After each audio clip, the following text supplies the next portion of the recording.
First of all, he expresses his gratitude to Huzur for his precious time, for his giving for Bengali session.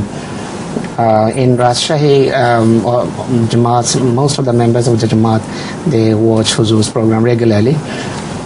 Secondly, he poses a question that is basically a question of his father-in-law, Maulana Abdulaziz Sadiq Sahab, on the basis of a verse of Surah Ra'd.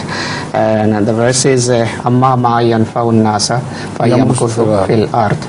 So, and same sort of hadith also he quoted without reference. His question is, if we look to the life of Rasul Karim sallallahu alaihi wasallam, his lifespan was not all that long, 63 years.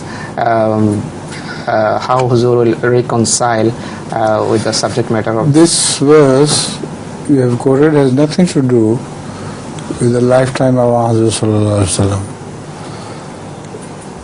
Ma yamkusu fil ard means the teachings which Rasulullah sallam brought, that will be the final teaching, and that will remain forever. No one will ever alter the teaching. This is the meaning, and you have misunderstood the verse.